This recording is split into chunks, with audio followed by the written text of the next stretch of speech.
देखिए, ये बिल झगड़ा कराने के उद्देश्य से लाया गया था और मैं इसीलिए भारतीय जनता पार्टी को भारतीय झगड़ा पार्टी कहता हूं। आपने झगड़ा कराने के उद्देश्य से वो बिल एक अस्पष्ट बिल पेश किया जिस पर सुप्रीम कोर्ट ने रोक लगा दिया और ये प्रचारित करने का प्रयास किया कि हम देखो दलितों, पिछड़ों, आदिवासियों के कितने बड़े हितैषी हैं, जो कि भाजपा है नहीं। न्याय देने की जहां बात है वहां तो भारतीय जनता पार्टी लोगों का हक छीन रही है। सदन में आप सवाल करते हैं लेकिन कोई जवाबदेही देने के लिए तैयार नहीं होता, बल्कि हंगामा शुरू हो जाता है।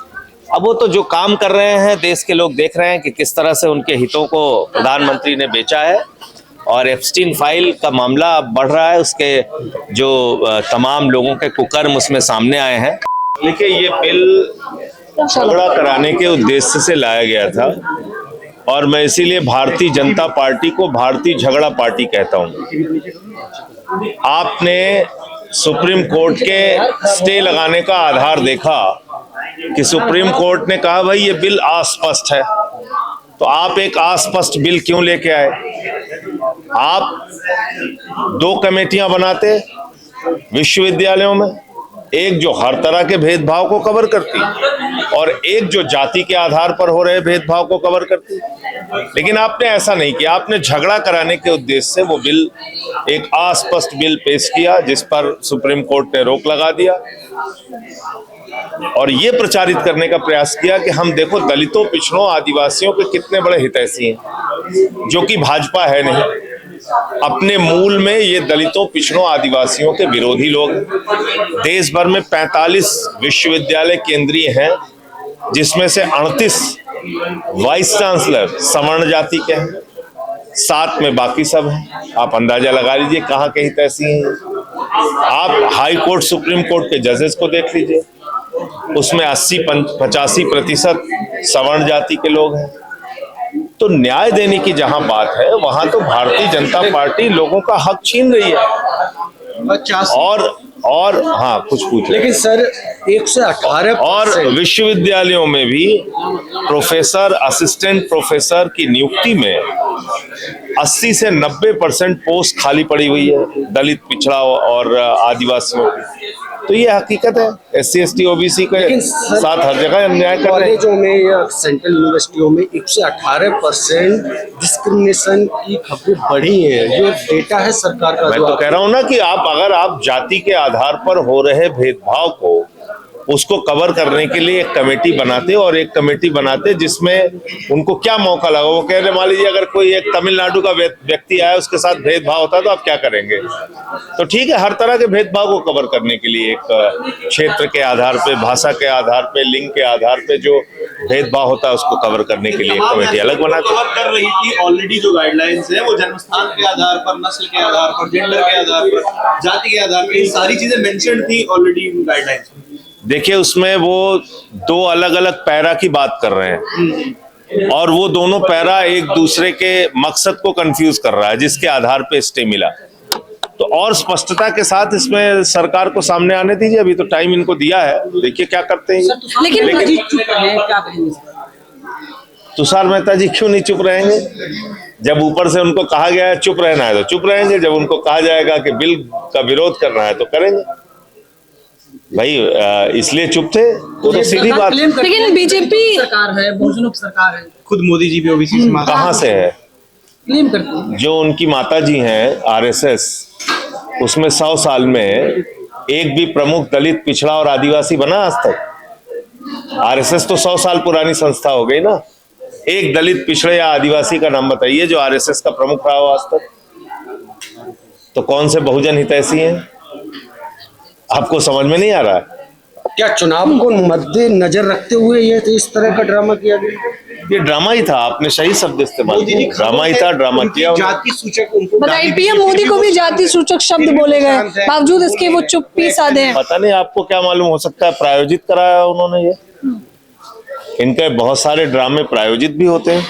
मोदी जी हो सकता है अपने आप को ये साबित कराने के लिए कि दलितों, पिछड़ों, आदिवासियों के हितैषी हैं, 2-4 गालियां सुन ली हो उन्होंने। लेकिन सर उनके बारे में आप उनकी गहराई का अंदाजा आप नहीं लगा सकते। साथ में एक और बात आ रही है, एप्स्टीन में प्रधानमंत्री मोदी का नाम आया फाइल में। मैंने तो जैसे ही बोला पार्लियामेंट में हल्ला करने लगे भाजपा। वही चीजें तो मैं आपसे कह तो रहा हूं कि एप्स्टीन फाइल में जो नाम आया है उनका, एक बड़ा दबाव का कारण वो है, और दूसरा दबाव का कारण है कि अडानी को सम्मन मिला है अमेरिका से हजारों करोड़ रुपए के भ्रष्टाचार में।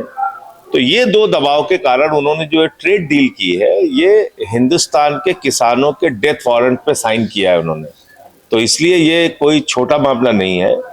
ट्रेड डील में उन्होंने 18% टैक्स अमेरिका लगाएगा भारत के सामानों पे, और अमेरिका के सामानों पे भारत 0 टैक्स लेगा। तो अब अंदाजा लगा लीजिए किसको फायदा हुआ इस ट्रेड डील से। ये तो सिंपल गणित है ना भाई। पहले 3% टैक्स लगता था भारत के सामानों पर अमेरिका में, उसको बढ़ा के उसने 50 किया ट्रंप ने। फिर आपने कहा हमने बड़ी कमाल की डील कर ली, अब 3 से 18 हो गया। उसके सामान पे हम 29% टैक्स लेते थे और हमने घटा के 0 कर दिया। वो कह रहा है रूस से तेल आप नहीं लेंगे। 40% कच्चा तेल आप रूस से खरीदते हैं। करीब करीब 80,000 करोड़ रुपए का घाटा होगा अगर आप रूस से तेल खरीदना बंद करेंगे, यानी कि इस देश की जनता पे उसका भार पड़ेगा। तो साफ 5वीं का बच्चा भी समझ सकता है मोदी जी ने क्या किया है। तो ये एप्स्टीन फाइल और अडानी के संबंध, दोनों घटनाओं का एक गहरा असर है, जिसके कारण से ये एक तरफा अमेरिका को फायदा पहुंचाने के लिए और हिंदुस्तान के किसानों और लोगों को नुकसान पहुंचाने के लिए ट्रेड डील की। लेकिन सर सदन में आप सवाल करते हैं लेकिन कोई जवाबदेही देने के लिए तैयार नहीं होता, बल्कि हंगामा शुरू हो जाता है।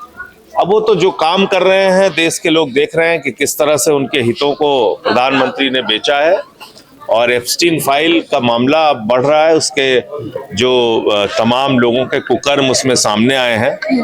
आप ऐसे घृणित व्यक्ति से अनिल अंबानी क्यों मिलने गया था, और उसके कारण से जो मीटिंगें आपकी तय हुई, तो क्या शर्तें थी, क्या मीटिंग तय हुई थी, वो सब बताना चाहिए।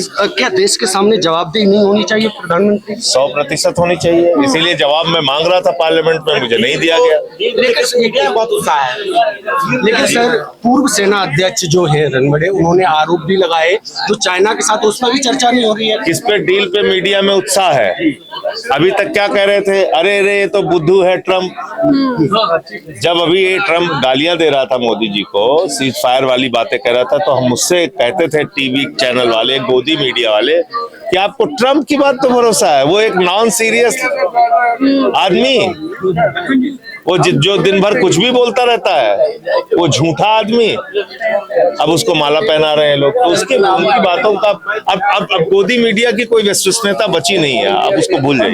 समझौता जब हुआ था तब भी प्रतिबंध में इतना टैरिफ नहीं लगा था, लेकिन आज टैरिफ हो गया। देखिए, भारत कभी अमेरिका के सैंक्शन के आगे झुका ही नहीं, चाहे वो परमाणु डील का मामला हो, चाहे वो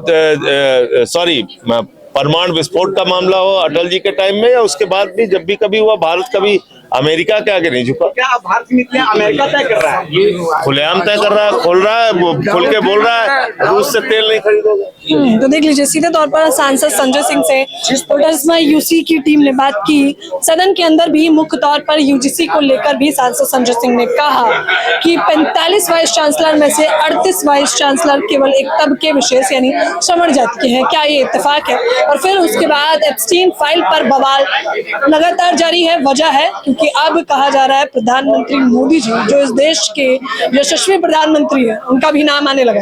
देखना होगा कि क्या जवाबदेही सदन के अंदर तय की जाती है या नहीं। फिलहाल इस खबर के बारे में आप लोग मुझे अपनी राय जरूर दें। कैमरामैन नावेद के साथ ज्योति यादव, उल्टा चश्मा।